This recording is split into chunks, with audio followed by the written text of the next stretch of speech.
自从1年前彭斯副总统发表了中国问题的第一次讲话，表达了白宫的观点，全方位地关注了中国正在发生的问题，以及美国尝试改变中国结构性的进行改变，不仅仅是涉及到贸易问题。那么这个演说发出了以后，整个中美之间的变化已经明确地提出，不仅仅是经贸问题了。那么紧接着1年来，我们看到了很多转变，越来越多的美国政治人物开始表态，中美之间的贸易问题，它不仅仅是贸易，它还涉及到人权，它还涉及到国家安全，最终是美国能不能容忍一个现在的中国。美国最终的目的是要把中国共产党统治下的集权的中国改变成一个自由的经济体。那么彭斯的第2次中国问题演讲，其实我们已经等待了很久了，原先是计划在6月份就会有这个演讲的，因为中美的贸易谈判一直说要达成一个协议，为了创造一个相对比较平缓的这种谈判环境，这个演讲被推迟了。那么在他演讲开始之前，虽然人们很耐心的在等，但是我们等到的第一个国际新闻是在英国发现了一辆卡车，有39位中国人，8女31男，在一个冷藏货柜里，据说是冻死了。没有人相信，在一个冷藏车正常温度在-5度到-25度之间的这个冷藏货柜里面，一个正常人能够待上1天甚至2天。我们看到有关的调查正在开始，没有人明确的表述这些人来自于哪里，但是从字面上我们都知道，这是一帮偷渡客，他们在用命去赌明天。大家都在说中国是第2大经济体，我知道有很多人还在抱着幻想，中国会越来越美好。很多人不太相信政府说的话没有一句是真的，但这个世界上总是有些人宁愿冒着风险，都不愿意去相信中共这个政权。我们无论怎么去揣摩这些遇难者的心思，关键有一点大家不要忘了，他们是死在通向自由的道路上，他们的背后涉及到几十个家庭，无论他们采取的方式是什么样的，我觉得我们应该为这些同胞停下来，静默一下，因为我们都来自于同样一个环境，我们都希望能改变自己。当我们没有能力改变一个国家的时候，我们总想着能不能先改变一下自己。虽然他们39个人已经死了，也没有人因为事后的法律上的惩处能够挽救他们的生命。但无论怎么说，我们还是应该表达自己的哀思。这种惨剧曾经发生过很多次，现在每天其实都在发生。在逃亡的道路上，倒下来的人总是默默无闻的，很少有人能够知道他们姓什么叫什么。但大家不要忘了，是什么逼着他们走到这一步的。所以看这个彭斯的演讲啊，虽然听不懂，一直在看各个版本的翻译，但是我们能明确地感受到一点，美国的政治人物现在的表述越来越坚定了，而且彭斯的整个演讲过程中把该提的壶都提了一遍，香港问题、贸易问题、人权问题、宗教自由问题，甚至拆教堂，他比人们想象的更敢说。很多人都在猜测，因为国会有更极端的版本，所以白宫要先推出一个温和版，来给美国对华政策定一个调子。虽然我们也看到了彭斯副总统开篇还是在说，今天早上川普总统跟他说，他相信中国非常期待一个协议，而且未来的这个协议它不仅仅是第一阶段的，它会是一个全方位的协议，在经济达成接触的过程中，一定要融入知识产权、强买强卖、强制转让技术产权，要涉及到更多的问题。甚至彭斯一直在说，不是美中脱钩，美国要求的是一个平等接触。就如同我们看到的，针对中国驻美外交官所有的行径需要报备一样，美国已经逐步推出了对等政策。但是他同时也指出，中国正在以自己的行径与整个世界脱钩。他提到了香港，他认为在香港问题上就明显的可以看出中共对自由的反感。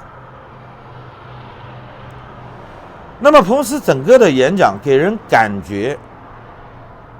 他的态度跟1年前是没有任何变化的，他只是把1年来的东西给你梳理了一下。他提到的美国期待中国有一个结构性的改革，最终还是希望中国能够走向自由化。中国不仅仅是在贸易问题上与美国达成一个协议，而且他重复了去年的观点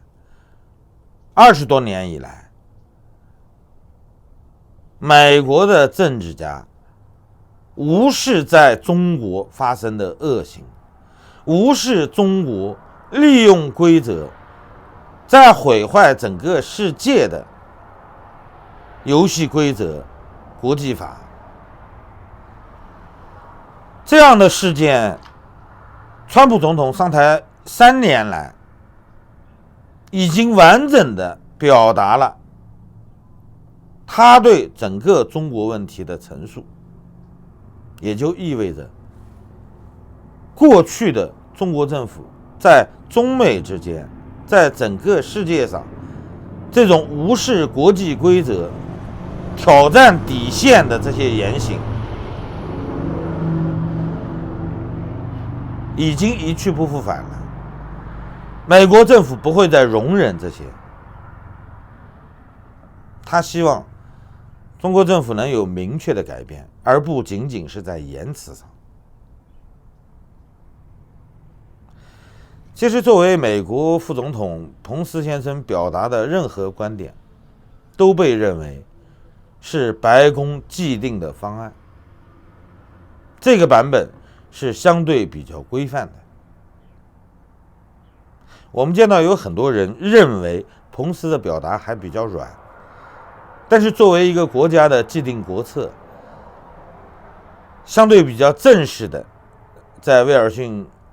研究所发出的这份演讲，我相信他这个版本是经过美国包括白宫所有幕僚的研讨认可的。我们看到的是一个脱稿的版本，他没有像习胖那样3秒钟看5回文字稿，因为没必要。所有的政策是有连贯性的。1年来，彭斯所讲的这2次演讲的内容其实没有大的变化，只是增加了一些中共在国际上出的这些丑。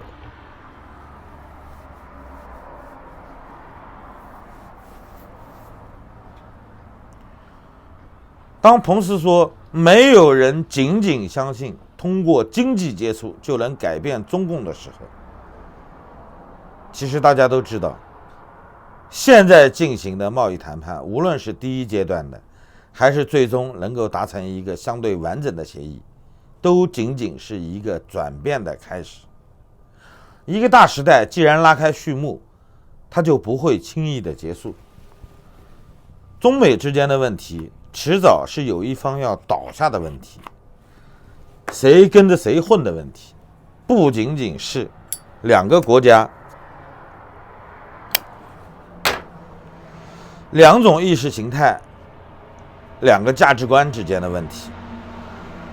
其实中共没有明确的价值观，这个大家都应该知道。美国人要求的很简单，希望中国能有一个实质性的改变，而不仅仅是言辞上的。这其实一直在打脸，因为中国政府所有的发言人所讲的话都在不断的反复着。而且我们也知道，在智利峰会之前啊，智利现在正在闹的游行，正在放着火呢啊，街上也在闹。那么仅仅是地铁的票价说涨了几分钱就开始闹成这样啊，这个大家都没想到。但是我们往好处想啊，智利峰会是有的。那么智利峰会之前还有个什么呢？还有个中共的4中全会。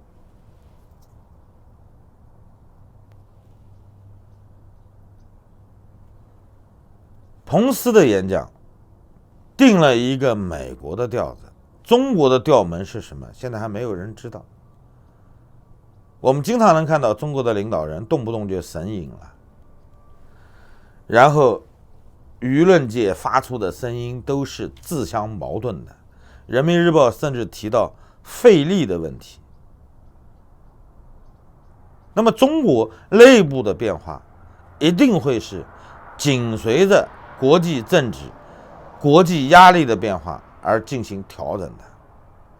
他们曾经认为他们可以不顾一切，这个世界上没有任何能够干扰到他们自己的信心。贸易问题开始1年多了，是吧？快2年了。严格的来说，中国所有的应对都是很难理解的。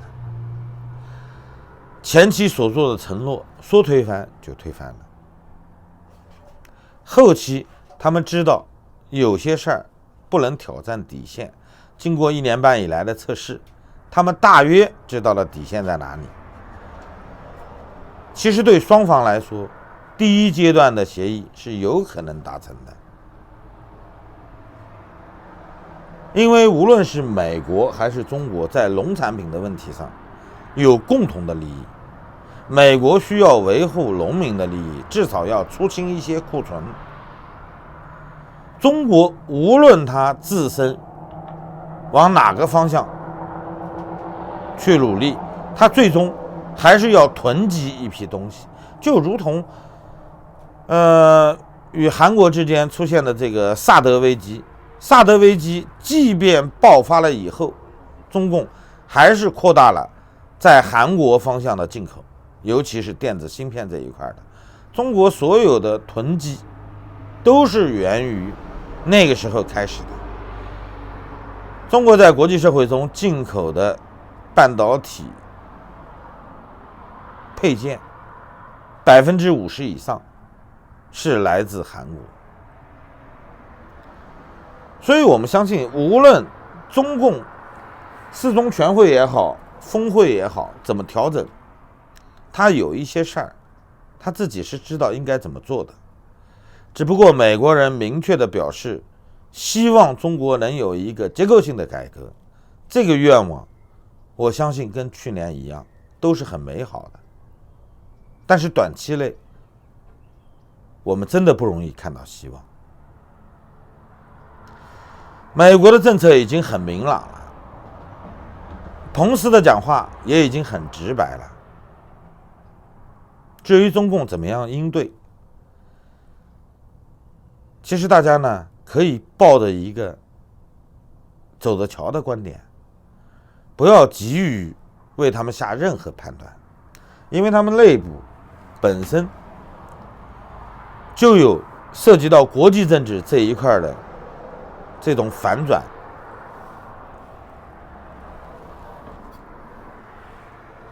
涉及到国内问题，习胖还能比较盲目的相信他有一帮支持他的，从根子上就围着共产党转的这帮既得利益阶层包括即便是底层的经济上的利益不是很大，但是思想上他们的意志还是围绕着中国可以走一条自己独特的道路，不去求任何人。他们曾经认为他们的火红年代，他们信仰的那一套还是可以闭门继续玩下去的。但是在国际社会中，越来越多的中国人，包括中国的领导层，知道跟美国硬扛是扛不住的，所以中国的未来一定会从内部改变，外部的压力已经足够了。彭斯的2次讲话相隔时间1年，但是他表述非常完整，他只是增加了一些1年来发生的问题，而没有进行政策上的任何动摇。我相信大家看到这一点就足够了。好了，谢谢大家，再见。